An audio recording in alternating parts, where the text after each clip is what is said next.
जब हम अपने जीवन में परेशानियों, समस्याओं का सामना करते हैं या अपने लक्ष्य को प्राप्त करने की कोशिश करते हैं, तो हम पाते हैं कि हमने समस्याओं को तो अच्छी तरह समझ लिया, समाधान भी जान लिया, पूरे सामर्थ्य के साथ प्रयास भी किया, फिर भी सफलता प्राप्त नहीं हुई। क्यों? वो कौन सा फैक्टर है जो हमें सफलता दिलाता है, जो हमारी कमजोरियों को भी हमारी ताकत बना देता है? आइए एक दृष्टांत के माध्यम से इसे समझने का प्रयास करें।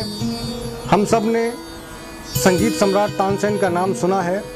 उनके ही समकक्ष, उनके समकालीन एक और संगीतकार हुए हैं बैजू बावरा।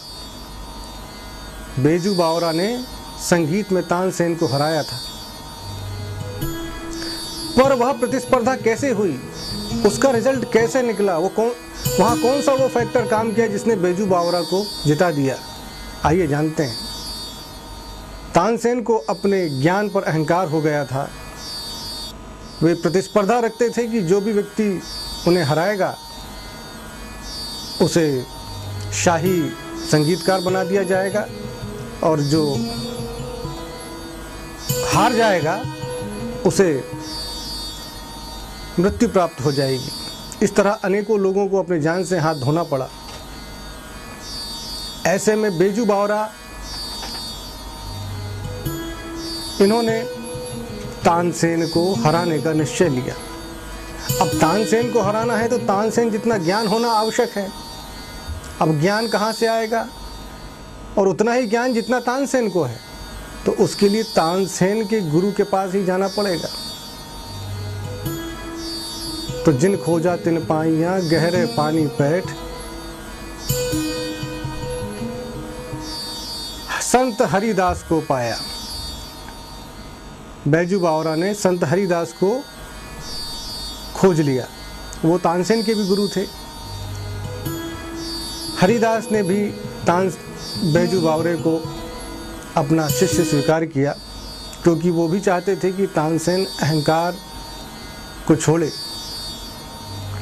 अब गुरु ने बैजू को ज्ञान देना प्रारंभ किया। वह सारा ज्ञान दिया जो तानसेन के पास था, पर फिर भी गुरु चिंतित थे।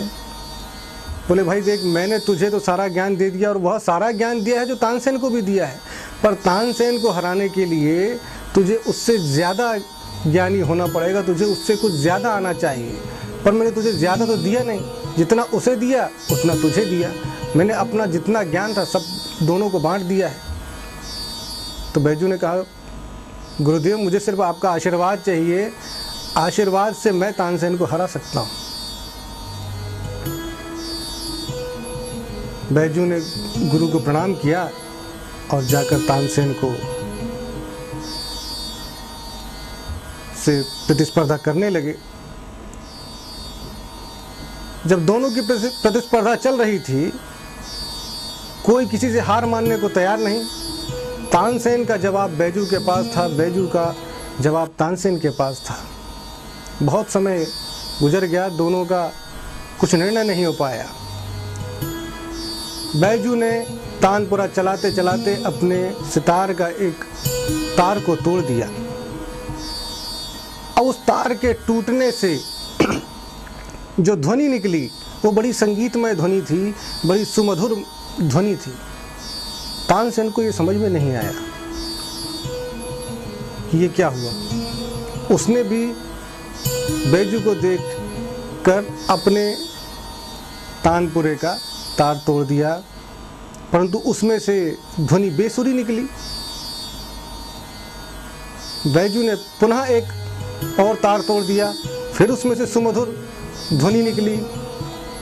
तानसेन ने पुनः अपने सितार का एक तार तोड़ दिया, उसमें से पुनः बेसुरी ध्वनि निकली।